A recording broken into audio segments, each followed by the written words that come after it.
জন্ম থেকেই মানুষ জানে একদিন মরতে হবে, কিন্তু প্রশ্ন হলো কেন আমরা মরতে চাই না? মৃত্যু কি সত্যি শেষ, নাকি কোনো এক নতুন অধ্যায়ের শুরু? আমি পিঙ্কি ছেত্রী, আমন্ত্রণ জানাচ্ছি অনবোর্ড উইথ ছেত্রীর আরেকটি নতুন এপিসোডে। আজ আমরা ডুব দেব সেই রহস্যে যেখানে আমরা জানব মানুষ যুগে যুগে কিভাবে মৃত্যুকে হার মানাতে চেয়েছে। চলুন তবে আর দেরি না করে শুরু করা যাক।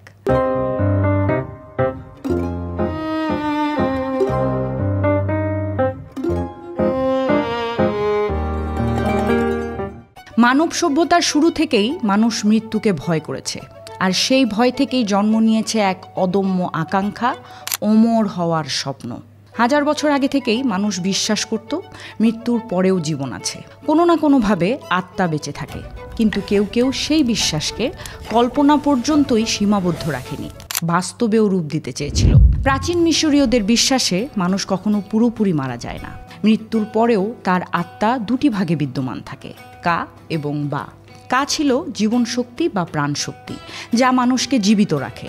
মৃত্যুর পর এই কা দেহ থেকে বেরিয়ে গেলেও এর খাবার ও পানীয়ের প্রয়োজন থাকে বলে মিশরীয়রা সমাধিতে মৃতের জন্য খাবার, পানীয় এবং অন্যান্য সামগ্রী রেখে দিত। অন্যদিকে বা ছিল মানুষের ব্যক্তিত্ব, চিন্তা, অনুভূতি ও চেতনার প্রতীক। এটি সাধারণত পাখির আকারে কল্পনা করা হতো, যার মাথা মানুষের মতো, কিন্তু মৃত্যুর পর বা দেহ ত্যাগ করে দেবতার জগতে ঘোরাফেরা করত।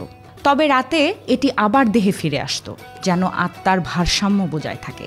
মিশরীয়দের বিশ্বাস অনুযায়ী যখন কা ও বা একত্রিত হয়, তখন সৃষ্টি হয় আখ, যা হলো এক অমর আত্মা, মৃত্যুর পরেও যে পরলোকে অস্তিত্ব বজায় রাখে। তাই তারা মৃতদেহ সংরক্ষণের জন্য মমি তৈরি করত, যাতে আত্মার এই দুটি অংশ ফিরে এসে দেহের সঙ্গে যুক্ত হতে পারে এবং অনন্ত জীবনের যাত্রা অব্যাহত থাকে। তাদের কাছে মৃত্যুকে জয় মানে ছিল আত্মার ফিরে আসা। পিরামিডের দেয়ালে দেয়ালে এখনও খোদাই করা আছে এই বিশ্বাসের গল্প। গ্রিক দার্শনিকরাও মৃত্যু নিয়ে ভাবতেন। অরফিক বিশ্বাস অনুযায়ী মানুষের আত্মা কখনো ধ্বংস হয় না, বরং মৃত্যুর পর এক দেহ থেকে আরেক দেহে স্থানান্তরিত হয়। এই ধারণাকে বলা হয় আত্মার পুনর্জন্ম বা ট্রান্সমাইগ্রেশন অব দ্য সোল। অরফিকরা বিশ্বাস করত আত্মা দেবত্বের অংশ এবং পাপের কারণে এটি মানুষের দেহে বন্দী থাকে। মৃত্যুর পর আত্মা মুক্তি পায়, কিন্তু যদি তা পরিশুদ্ধ না হয় তবে আবার অন্য দেহে প্রবেশ করে, কখনো মানুষের, কখনো পশুর, এমনকি উদ্ভিদের দেহেও। ঠিক এইভাবেই আত্মা বারবার জন্ম ও মৃত্যুবরণ করে, যতক্ষণ না তা পাপ মুক্ত হয়ে দেবতাদের জগতে ফিরে যেতে সক্ষম হয়। আর তাই অরফিক জীবনধারা ছিল খুব সংযমী। তারা শুদ্ধতা, আত্মসংযম ও আধ্যাত্মিক সাধনার মাধ্যমে আত্মাকে পরিশুদ্ধ করার চেষ্টা করত, যেন আত্মা পুনর্জন্মের এই চক্র থেকে মুক্তি পায় এবং চিরস্থায়ী শান্তি লাভ করে। কিন্তু পিথাগোরাস ও প্লেটো বলেছিলেন জ্ঞানের মাধ্যমে মানুষ অমরত্বের কাছাকাছি পৌঁছাতে পারে। জ্ঞানের আলোই মৃত্যুকে হারানোর একমাত্র উপায়। আর এই ব্যাপারে আমরা কথা বলবো একদম ভিডিওর শেষে। তারপর এলো মধ্যযুগ, যখন রাজা, দার্শনিক এবং অ্যালকেমিস্টরা সবাই অমরত্ব লাভের রহস্য খুঁজে বের করার চেষ্টা করেছিলেন।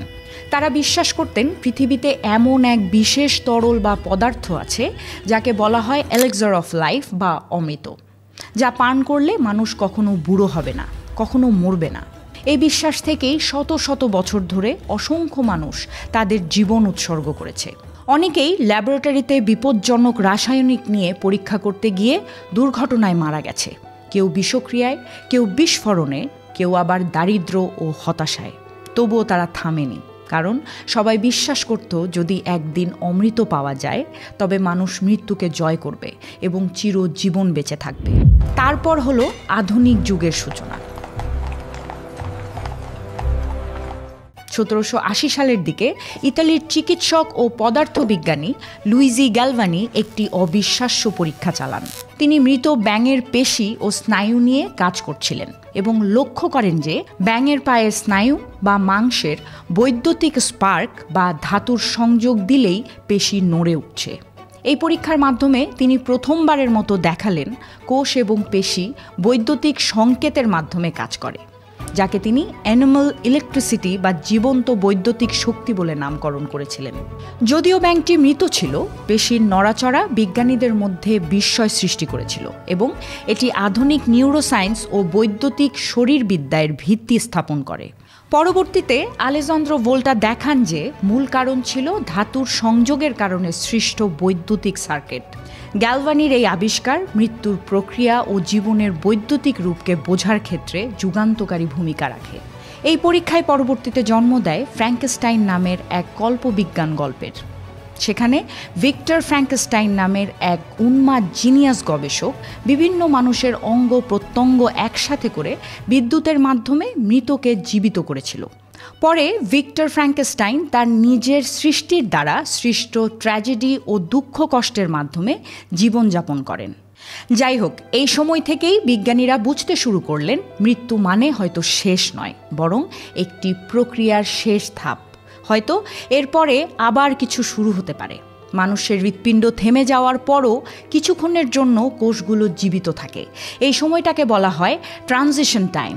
আর এখান থেকেই জন্ম নেয় পুনর্জীবন ধারণার আধুনিক বিজ্ঞান। হাজার বছর ধরে মানুষ মৃত্যুর রহস্যের পেছনে ছুটছে। কেউ ধর্মে খুঁজেছে উত্তর, আবার কেউ বিজ্ঞানে। কেউ বিশ্বাস করেছে আত্মার চিরজীবন, আবার কেউ খুঁজেছে দেহের পুনর্জন্ম। কিন্তু সত্য একটাই, যতবার মানুষ মৃত্যু দেখেছে ততবারই সে চেয়েছে তাকে হারাতে। প্রাচীন মেথ ও বিশ্বাসের জগৎ ছাড়িয়ে এবার আমরা আধুনিক বা বর্তমান যুগের বৈজ্ঞানিক ল্যাবের দুনিয়ায় ঢুকে দেখব কিভাবে আধুনিক বিজ্ঞান মৃত্যুকে জয় করার স্বপ্নকে বাস্তবে পরিণত করার চেষ্টা করছে। প্রাচীন যুগের জাদুবিদ্যা আর কল্পকাহিনী থেকে মানুষ অনেক দূরে গিয়েছে। আজকের বিজ্ঞানীরা মৃত্যুকে দেখছেন শুধুমাত্র একটি জৈব প্রক্রিয়া হিসেবে এবং বলতে চাচ্ছেন যে কোনো প্রক্রিয়ার মতো মৃত্যুকেও বোঝা, বিলম্বিত করা কিংবা আটকে দেয়া হয়তো সম্ভব। মৃত্যুকে জয় করার সেই প্রাচীন স্বপ্ন এখন ল্যাবরেটরির টেস্ট টিউবে, সার্ভারের ডেটা ফাইলে আর গবেষণাগারের মনিটরে ধুক ধুক করছে। এই আকাঙ্ক্ষা থেকেই আধুনিক বিজ্ঞান আবিষ্কার করল সিপিআর। সিপিআর বা কার্ডিওপালমোনারি রেসাসিটেশন হলো একটি জীবন রক্ষাকারী পদ্ধতি, যা হঠাৎ হার্ট বন্ধ হয়ে যাওয়া বা শ্বাসরোধের ঘটনায় ব্যবহার করা হয়। হৃৎপিণ্ড থেমে গেলেও যদি দ্রুত পেশিতে চাপ দেয়া হয় এবং শ্বাসের সাহায্যে অক্সিজেন সরবরাহ করা হয়, তবে রক্ত ও অক্সিজেন মস্তিষ্ক এবং গুরুত্বপূর্ণ অঙ্গ প্রত্যঙ্গগুলোতে পৌঁছানো যায়। এর ফলে মৃত্যুর প্রাথমিক ধাপকে রোধ করা সম্ভব হয় এবং রোগীকে আবার জীবিত অবস্থায় ফিরিয়ে আনা যায়। কিন্তু সবচেয়ে বড় চ্যালেঞ্জ মানুষের মস্তিষ্ক। মানবদেহে হার্ট থেমে যাওয়ার পর মস্তিষ্ক সবচেয়ে দ্রুত ক্ষতিগ্রস্ত হয়, কারণ নিউরন বা মস্তিষ্কের কোষ মাত্র কয়েক মিনিটের মধ্যেই অক্সিজেন না পেলে মারা যেতে শুরু করে। কিন্তু 2019 সালে ইয়েল ইউনিভার্সিটির গবেষকরা একটি পরীক্ষা চালান, যাকে বলা হয় ব্রেন এক্স প্রজেক্ট। তারা মৃত শূকরের মস্তিষ্কে একটি বিশেষ কৃত্রিম তরল প্রবাহিত করেন, যা কোষের অক্সিজেন ও পুষ্টি সরবরাহ করে। আশ্চর্যজনকভাবে দেখা যায় কয়েক ঘন্টা পরেও মস্তিষ্কের কিছু কোষ আবার সক্রিয় হয়ে প্রতিক্রিয়া দেখাচ্ছে। যদিও প্রাণ পুরোপুরি ফিরে আসেনি, কিন্তু এটি প্রমাণ করল যে মৃত্যু হয়তো চূড়ান্ত কিছু নয়। অর্থাৎ কোষ এবং স্নায়ু কিছু সময় পর্যন্ত মৃত মনে হলেও পুনরায় সক্রিয় করা সম্ভব। বিজ্ঞান এই ধারণাকে নতুন করে উন্মোচন করেছে যে মৃত্যুর প্রক্রিয়া শুধুমাত্র অবিলম্বে স্থায়ী নয়, কিছু সময় পর্যন্ত এটি উল্টানো বা বিলম্ব করা যেতে পারে। আরেকটি যুগান্তকারী প্রচেষ্টা হলো ক্রায়োনিক্স।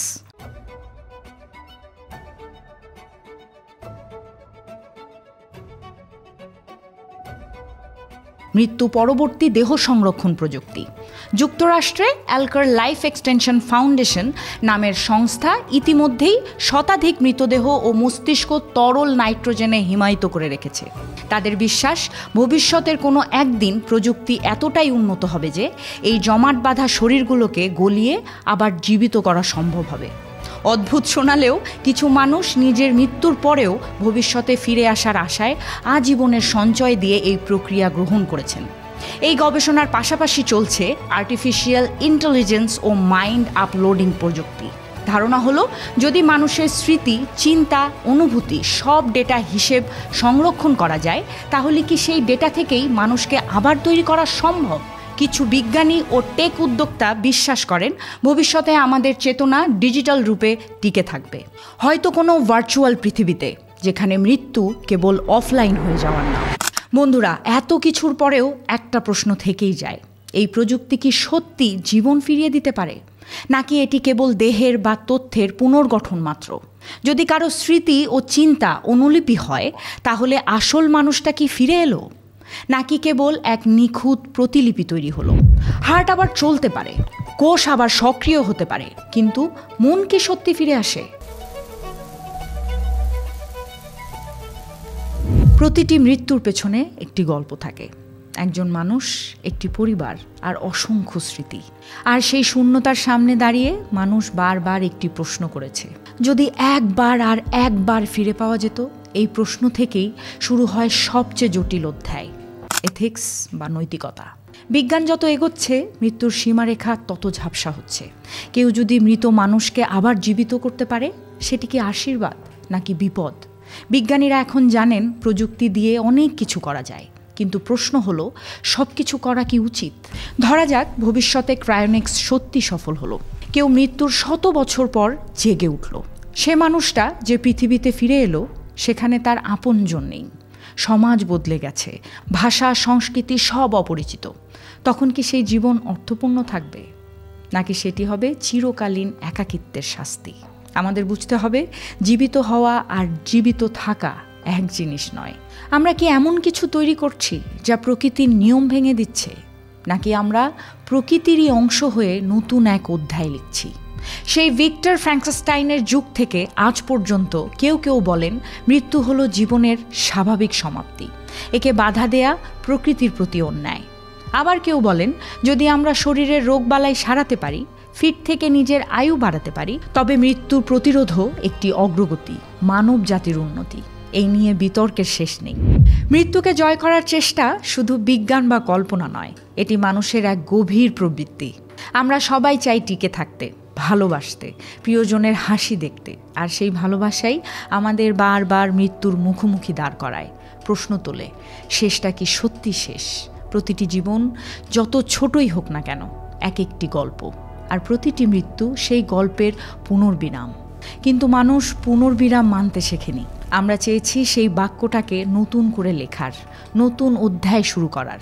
হয়তো এজন্যেই বিজ্ঞানী ল্যাবে দিনরাত কাজ করে, কবি লেখে অমর কবিতা, আর প্রেমিক বলে আমি কখনো মরব না, বেঁচে থাকবো তোমার হৃদয়ে। বিজ্ঞান আমাদের দিয়েছে অবিশ্বাস্য শক্তি, সময়কে থামানোর, কোষকে পুনর্জীবিত করার, এমনকি স্মৃতিকে ডিজিটাল আকারে সংরক্ষণ করার ক্ষমতা। কিন্তু যত দূরেই যাই, একটি প্রশ্ন এখনও অমীমাংসিত, জীবন বলতে আসলে আমরা কি বুঝি? শুধু শ্বাস প্রশ্বাস, নাকি অনুভূতি, স্মৃতি, ভালোবাসা আর চেতনা? মৃত্যু হয়তো শেষ নয়, বরং এক নতুন রূপান্তর। যেমন জঙ্গলে একটি গাছ মরে গিয়ে মাটিতে মিশে যায়, আবার সেই মাটিতেই জন্ম নেয় আরেক নতুন জীবন। আমরা হয়তো মৃত্যুকে পুরোপুরি থামাতে পারবো না, কিন্তু আমরা তাকে হারাতে পারি। মনে আছে সেই পিথাগোরাস ও প্লেটো বলেছিলেন জ্ঞানের আলোই মৃত্যুকে হারাবার একমাত্র উপায়। আসলেই তাই, যখন আমরা একে অপরের সঙ্গে সদয় হই, সাহায্যের জন্য হাত বাড়াই, কিংবা কাউকে অনুপ্রেরণা দেই, তখন আমরা এমন কিছু রেখে যাই যা মৃত্যুর পরেও মুছে যায় না। আমাদের পরিবারে, সমাজে, এমনকি এই পৃথিবীতেও আমাদের কাজ, আমাদের চিন্তা মৃত্যুর পরেও মানবিক দর্শন হয়ে থেকে যায় জীবিতদের মনে। যেমন আজও আমরা স্মরণ করি সেই মহান মানুষদের যারা অনেক আগেই পৃথিবী ছেড়ে গেছেন, কিন্তু তাদের কাজ, তাদের ভাবনা, তাদের ভালোবাসা এখনও আমাদের ভেতরে বেঁচে আছে। তাই মৃত্যুকে জয় করার সবচেয়ে সুন্দর উপায় হলো ভালো থাকা, ভালোবাসা ছড়ানো, আর পৃথিবীতে নিজের সৎ কাজের ছাপ রেখে যাওয়া। কারণ যেদিন আমরা চলে যাব, সেদিনও আমাদের কাজই প্রমাণ করবে আমরা এখনও বেঁচে আছি মানুষের হৃদয়ে। শেষ পর্যন্ত একটা প্রশ্ন থেকেই যায়, মানুষ কি সত্যি অমরত্ব পেতে পারে? হয়তো একদিন বিজ্ঞান সেটা সম্ভব করবে, কিন্তু আমরা কি সত্যি তার জন্য প্রস্তুত? কমেন্টে লিখে জানান। আর এমন আরও অনেক ইন্টারেস্টিং ভিডিও পেতে এক্ষুনি সাবস্ক্রাইব করুন।